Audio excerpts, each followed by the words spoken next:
Est-ce que je suis la seule qui est étonnée quand un homme ne me tient pas la porte? Est-ce que la galanterie serait-elle pas en train de mourir? En fait, c'est que les hommes maintenant ne connaissent plus leur rôle. Ils croient que c'est à nous de venir vers eux? Non mais c'est n'importe quoi. C'est de la galanterie, non, de venir en premier? Les garçons sont plutôt galants encore. De moins en moins. Non, pour moi, ils ont oublié certaines bonnes manières. Des gestes, genre tenir la porte, payer le restaurant, etc. Dites-vous que dans notre génération, j'ai tellement l'impression que c'est devenu le maximum. C'est devenu la galanterie au max du max et que certains hommes sont fiers de ça alors que c'est juste normal. C'est ce qui est censé être normal quand tu flirtes avec quelqu'un, etc. L'époque où on t'ouvrait la portière de la voiture me manque.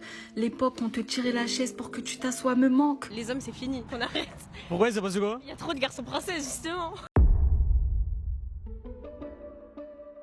Mais quoi de neuf dans ce monde de progrès, les amis? Que se passe-t-il? Où sont passés les vrais hommes? Là, je suis au Kazakhstan. Et franchement, les Français, les Européens, faites mieux. Les hommes, je parle aux hommes, hein, faites mieux. Et les hommes kazakhs sont extrêmement galants. Voilà, regarde. Bouquet de fleurs qu'ils ont ici, qui manquent en France et en Europe de manière générale. Ils ont, et c'est pour ça que je pense que les hommes sont très galants ici, c'est qu'ils ont la culture du date. Là, il y a que, bon, il y a un coucher de soleil, c'est grave beau, c'est grave romantique. Il y a que des jeunes couples, même des vieux, qui sont en date, des bouquets de fleurs, ils se prennent un café et tout. Ils ont la culture du date. En Occident, quelle culture s'est imposée? En Occident, c'est la hook-up culture qui s'est imposée. Mais la hook-up culture, la culture du coup d'un soir, cette culture des relations hommes-femmes sans engagement, elle vient d'où? Je rappelle que ce sont les femmes qui sont les gardiennes du sport en chambre. Tout simplement parce que sur le marché du sport en chambre, ce sont les femmes qui tiennent la corde. Les femmes sont les offreuses, puisque globalement, les hommes sont plus demandeurs de sport en chambre que les femmes. Donc la hook-up culture ne peut pas arriver, la hook-up culture ne peut pas s'imposer sans l'aval des femmes. Alors pourquoi accepte-t-elle cette hook-up culture? Eh bien c'est tout simplement à cause de l'hypergamie. Le nombre d'hommes qu'elle trouve éligibles est beaucoup trop restreint. Les femmes ont toujours été hypergames, hein, on le sait, mais l'hypergamie, c'est le fait que le nombre d'hommes éligibles devient tellement restreint, ils deviennent tellement rares, ces hommes éligibles, qu'elles sont en position de faiblesse face à eux. Elles ne sont pas en position de véritablement refuser quoi que ce soit à ces hommes-là, parce qu'elles savent qu'elles sont aisément, facilement remplacées.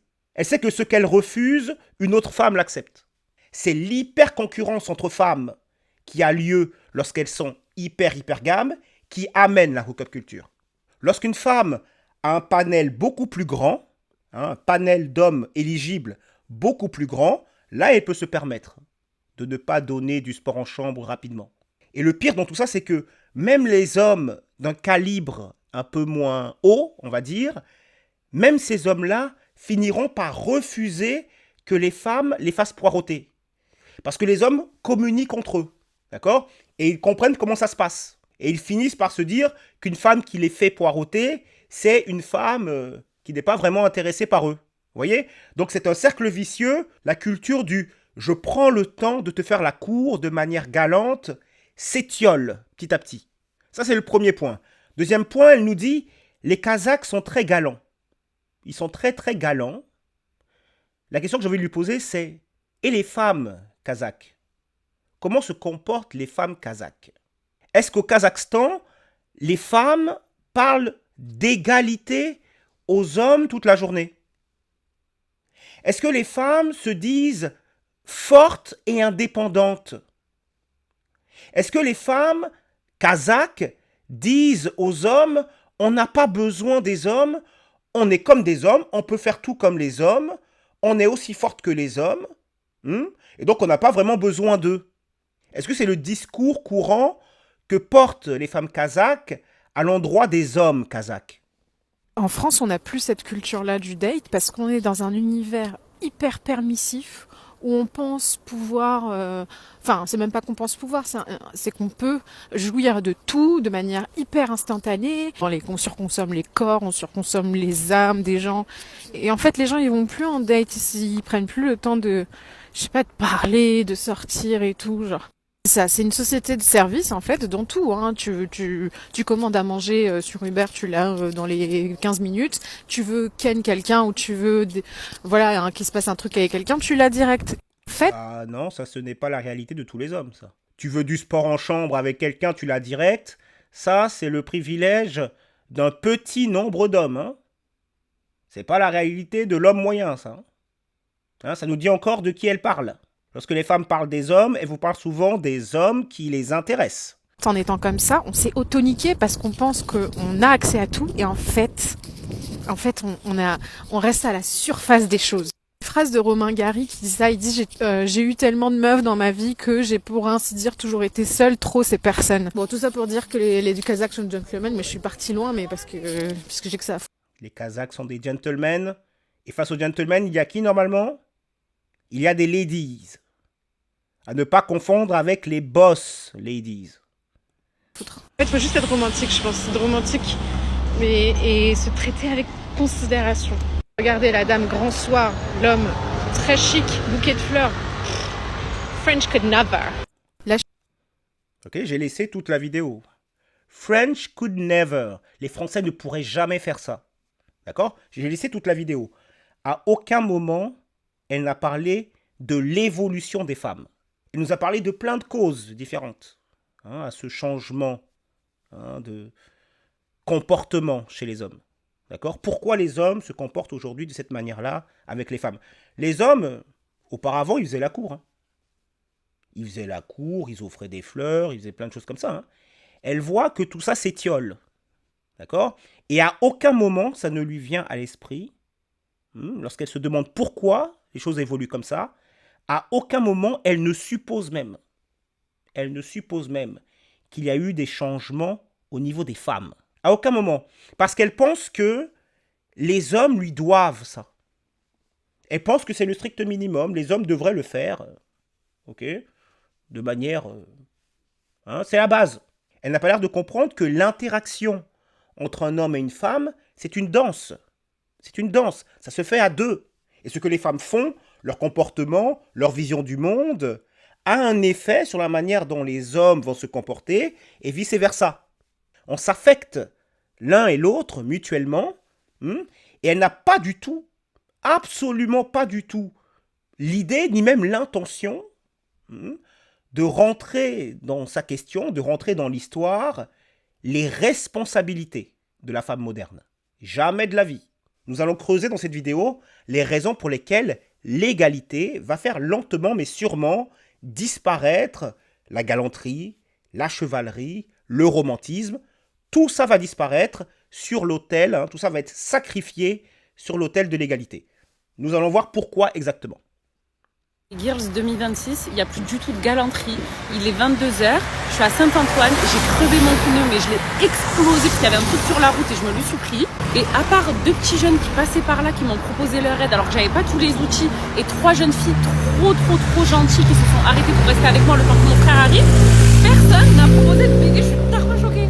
Du coup, voilà l'état de mon pneu, il est tout mou, il est tout explosé. Et heureusement que j'ai un frère capable qui est venu me changer ma petite roue. Ah, d'accord, donc c'est le frère. Donc c'est un homme qui est venu changer ta roue. Donc peut-être que finalement, vous avez besoin des hommes. Donc ces femmes choquées, la galanterie a disparu. Les hommes ne viennent pas m'aider à changer la roue, à changer la roue de ma voiture. Après avoir, pendant des années, dit aux hommes qu'on n'avait pas besoin d'eux. On a maintenant des femmes qui nous disent, mais qu'est-ce qui se passe? Les hommes ne viennent plus nous aider? Les hommes ne viennent plus se dévouer pour nous sortir du purin? C'est bizarre qu'ils ne soient pas motivés, qu'ils manquent de motivation pour venir changer la roue d'une inconnue à 22h. On va un petit peu creuser maintenant sur ce qu'est la galanterie. D'où ça vient, la galanterie? Parce qu'il y a beaucoup de confusion là-dessus. D'où viennent, plus généralement, la galanterie, la chevalerie et le romantisme? D'où ça vient? Eh bien, tout ça, ça vient de ce qu'on appelle l'altérité. L'altérité, c'est quoi? C'est le contraire de l'égalité, ou plus exactement, de la similarité. C'est le contraire de l'indifférenciation. L'altérité, c'est le fait de considérer les hommes et les femmes comme fondamentalement différents. Ils ne sont même pas dans le même couloir. Ce n'est même pas pertinent de les comparer. On va clairement les distinguer comme deux entités qui ont vraiment leur particularité. Et du coup, on va introduire les rôles. Chacun a des rôles. Ce que les féministes détestent d'ailleurs. Le terme rôle, les féministes nous ont dit pendant des décennies, il n'y a plus de rôle. Les rôles, c'est arriéré, c'est archaïque.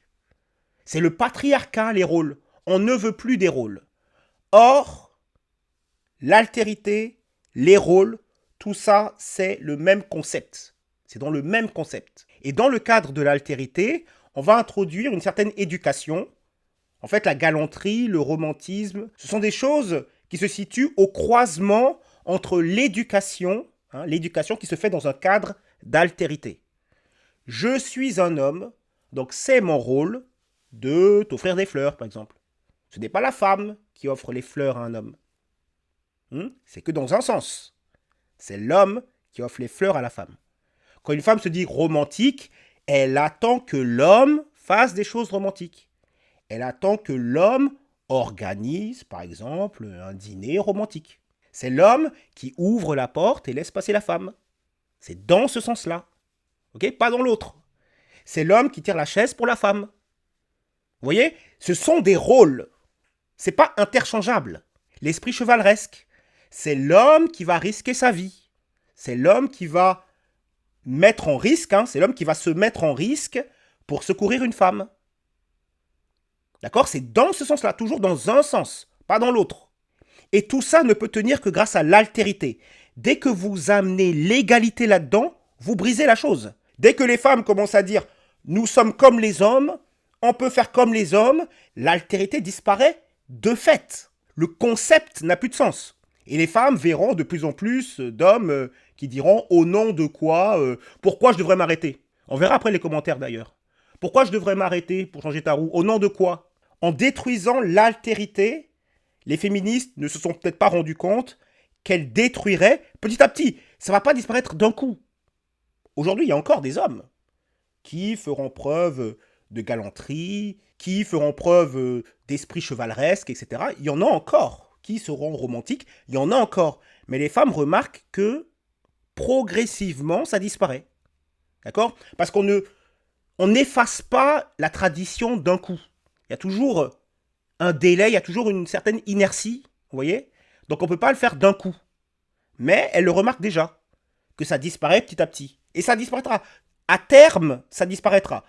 Si l'égalité s'impose, pas l'égalité en droit, mais l'égalité tout court.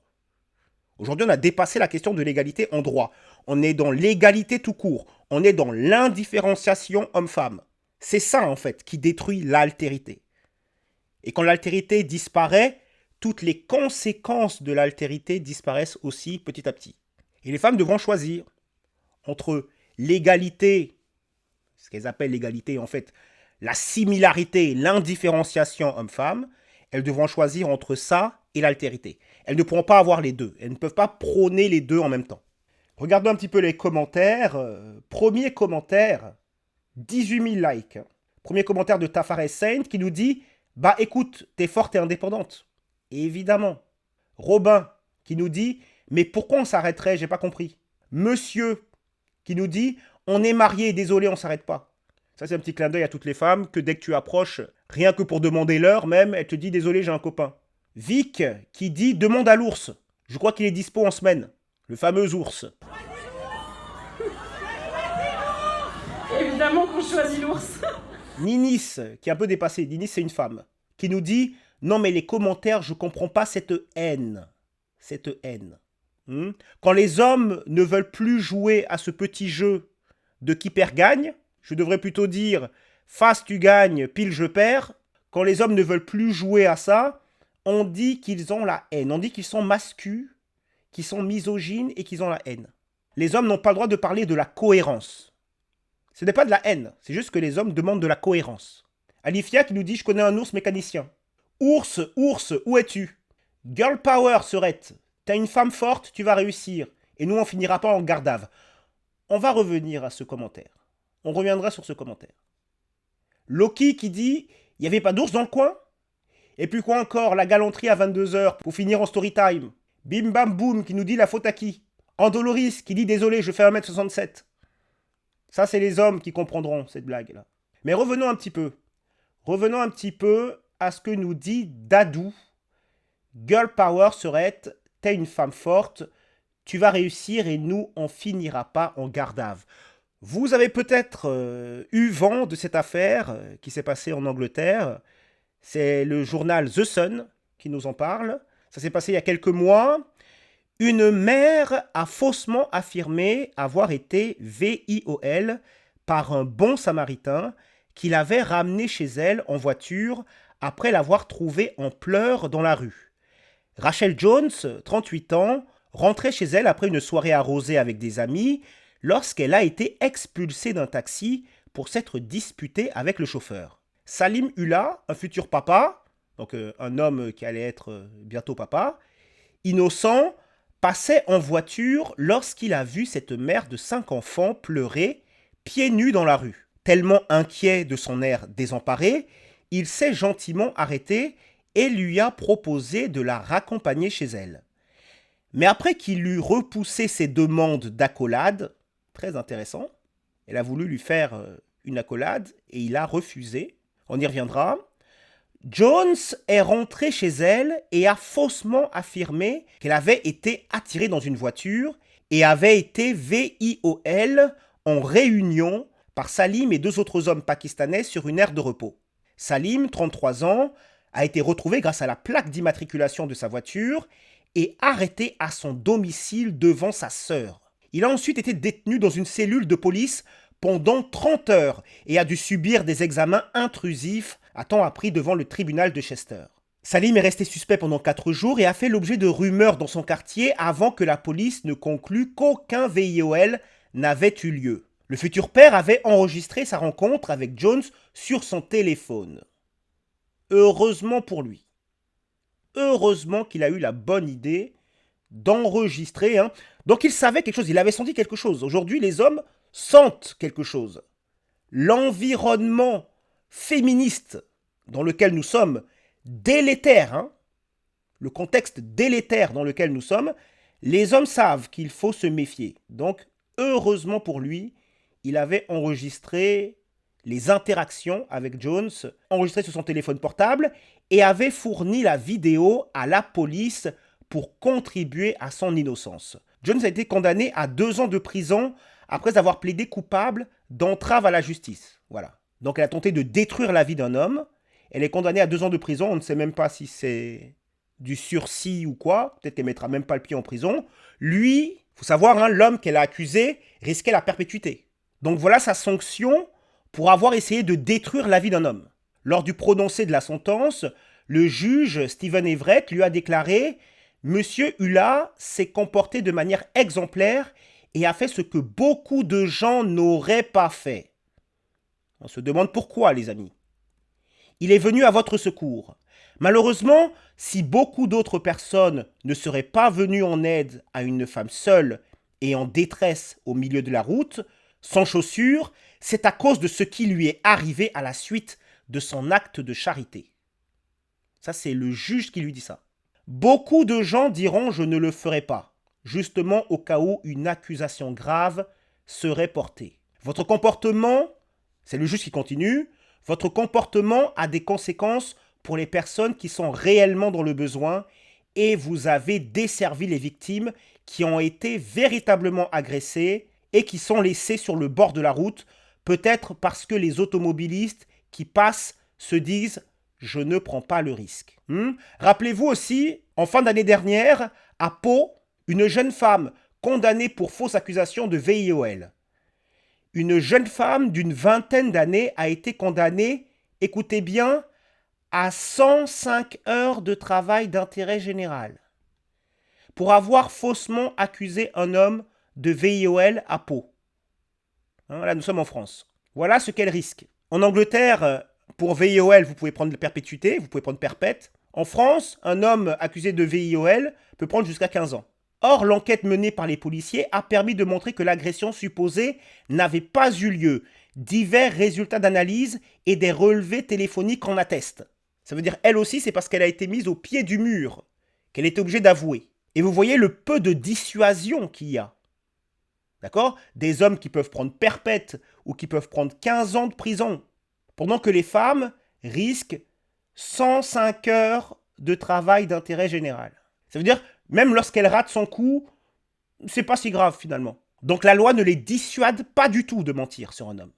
Tout ça, c'est pour répondre aux femmes qui diraient à Dadou, hein, tu dis n'importe quoi. Parce que quand Dadou va dire, nous, on finira pas en gardave, on lui répondra, mais n'importe quoi. Tu dis n'importe quoi. Hein, souvent, les féministes répondent ça.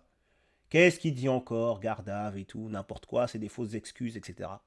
Non, non, non, non, c'est très sérieux. Le climat dans lequel se trouvent les relations hommes-femmes aujourd'hui est délétère. Absolument délétère. Et les hommes ont parfaitement raison de se méfier. Nous passons à l'instant drague. Il y a de moins en moins de mecs. Genre, je sais pas comment vous expliquer. En fait, les mecs ne font plus rien. Les mecs attendent de nous ce que nous, on attend de genre. Je sais pas comment vous expliquer. Je vous jure, c'est vrai. En fait, avant, le mec, il cherchait à draguer, le mec, tout ça. Il faisait tout pour toi en mode, je sais pas comment t'expliquer, même c'est lui qui venait vers toi. En fait, ça, c'est logique. De toute façon, ça, pour moi, c'est logique, hein. C'est pas une meuf, elle va aller vers le mec, à part si, bon, voilà. Maintenant, sur À part si c'est un 10 sur 10. ma vie, on dirait que les mecs, ils attendent de se faire draguer. Genre, normal. En mode, ils ont inversé les rôles. Ils ont inversé les rôles normal. Ah, on parle de rôle maintenant. Maintenant, on veut les rôles. Ils font plus rien. Vous voyez quand il y avait le truc de homme princesse sur TikTok, moi j'y croyais pas trop. Hein. J'étais grave en mode c'est TikTok MDR, c'est grave devenu des hommes princesses. Il faut tout faire en fait, il faut tout faire. Donc moi je trouve, c'est lunaire, mais en plus je fais pas une généralité bien évidemment. Et je parle pas en mode des mecs qui font les meufs en mode efféminé tout ça. Hein. Je parle vraiment des mecs qui se comportent comme des meufs. On dirait des meufs quand tu parles avec eux. Genre vraiment on dirait des filles. C'est lui va. Non mais en fait c'est toi qui dois proposer pour le voir, c'est toi qui dois lui dire on va où. Le queumé ne fait plus rien. Elles veulent des hommes qui soient des initiateurs. L'homme doit remplir le rôle d'initiateur. L'homme doit être proactif, il ne doit pas être passif. Et les hommes, on le sait, hein. On le sait très bien qu'on doit remplir des rôles. C'est juste que ça nous fait un peu rigoler, c'est un peu cocasse, que dès que ça les arrange, on doit revenir au traditionnel. Et c'est pour ça que je vous dis qu'elles n'ont jamais voulu l'égalité. L'égalité ne les a jamais intéressées. Dans les relations hommes-femmes, elles veulent une asymétrie. C'est pour ça que les hommes ne veulent plus écouter. C'est pour ça qu'aujourd'hui, ils n'en ont plus rien à faire du féminisme. Les hommes en ont assez de toutes ces injonctions contradictoires. Ils en ont assez de toute cette incohérence. On pourra maintenant les traiter autant qu'on veut. Les traiter de tout. Toxiques, masculins, j'en passe des vertes et des pas mûres. Ça ne changera rien. Parce que ça n'a aucun sens. Ce qu'on leur propose, ce que le mainstream leur propose, n'a aucun sens. Je crois que je crois que j'ai réalisé quelque chose. C'est que quand les garçons voient la qualité des filles sur les réseaux, de certaines filles, c'est sûr qu'ils veulent plus de galanterie, c'est sûr qu'ils peuvent pas être galants avec ça. Donc je pense que si les hommes ne sont pas galants, c'est aussi à cause de certaines femmes. Voilà, parce que elles ne méritent pas la galanterie. Et je pense que en effet, à leur place, je penserais la même chose. Donc, mea culpa, messieurs, quand je vous disais, vous n'êtes pas galant, oui, je comprends en fait, finalement. Ne soyez pas galant avec toutes les filles parce qu'elles ne le méritent pas toutes. Alors là, elle a enfreint au moins 4 à 5 règles du code de la bonne tiktokeuse. Elle a mis en lien les actions des femmes avec des conséquences. Ça va complètement à l'encontre des règles les plus élémentaires de TikTok.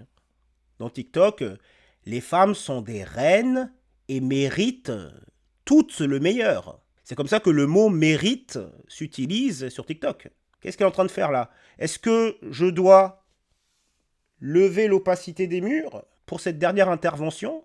Elle ne va pas se faire que des amis parce qu'elle vient de pointer la responsabilité des femmes au sein des interactions et des relations hommes-femmes. C'est une technique interdite. Sur TikTok, la responsabilité sur ce terrain-là n'incombe qu'aux hommes. Nous passons rapidement au Tinder Show avec Inkid She-Wolf, 33 ans, qui nous dit « Je suis en couple open-minded. J'ai envie d'être une putain de princesse. Je suis forte et indépendante au quotidien. Si t'arrives dans ma vie, c'est pour être une super parenthèse. Et je l'assume, si ça te pose un problème, il y a un monde où globalement, j'en ai rien à faire. » Inked She-Wolf, relation libre, relation polyamoureuse. Voilà notre petite féministe, notre fameuse princesse forte et indépendante. Ce genre de femme n'arrive pas à obtenir l'engagement des hommes qu'elle désire vraiment. Elle n'arrive qu'à obtenir l'engagement d'hommes désespérés, d'hommes qui ont peu d'options, très peu d'options. Et donc ces hommes-là se soumettent. Ils se soumettent au féminisme. Mais très vite, sa nature, la nature de cette femme parle, et elle va vers des hommes, c'est comme ça, elle n'y peut rien, elle va vers des hommes que son côté reptilien a identifié comme supérieurs. Voilà. Et ces hommes-là, eux, par contre, ils ne donnent pas d'engagement sérieux à une féministe. Ils ne vont pas s'engager sérieusement avec Inked She-Wolf. Elle le sait très bien. Elle va avoir son homme soumis qui lui donne l'engagement. Il sera son filet de sécurité. Et elle aura, pour s'amuser, l'homme pour qui elle a du désir, mais dont elle n'arrive pas à obtenir l'engagement. Il n'a rien à lui offrir à part quelques parties de jambes en l'air. Elle peut même faire ça dans la chambre pendant que l'autre joue de la guitare dans le salon. Souvent un homme qui a complètement intégré le féminisme et qui va vous dire « je fais ça parce que ça rend ma femme plus heureuse ». Au début, elle se met avec lui en lui faisant croire qu'il y a beaucoup de désir et d'amour entre eux. Et puis à un moment, elle lui apprend d'une manière ou d'une autre qu'elle a besoin d'un troisième larron dans l'affaire. On va faire un trouble, voire d'un quatrième ou cinquième larron. Et cet homme dominé va accepter de partager sa femme avec tout ce beau monde, tous ces hommes qui, eux, comme je vous l'ai dit, vont obtenir gratuitement ce que cet homme paye, plein pot, avec tout son engagement, et éventuellement un tas d'autres ressources possibles qu'il a mis en jeu, surtout s'il s'est marié avec elle. Voilà le destin de l'homme soja. Accepter le polyamour, dont lui va très peu profiter. Les femmes le font très souvent avec des hommes qui n'ont pas énormément de succès avec les femmes. Et ces hommes dominés, faibles, acceptent parce qu'il a peur de se retrouver seul. Il préfère ça que la détresse de la solitude. C'est la peur qui fait qu'il accepte ce deal. Voilà pour aujourd'hui, c'était Cameron, diffusion 138. Dites-moi ce que vous pensez de tout ça dans les commentaires. Likez, boostez, abonnez-vous si ce n'est déjà fait. C'est important pour la chaîne. Merci pour votre confiance et votre soutien. Et n'oubliez pas, toujours droit dans vos bottes, choisissez consciencieusement votre propre chemin.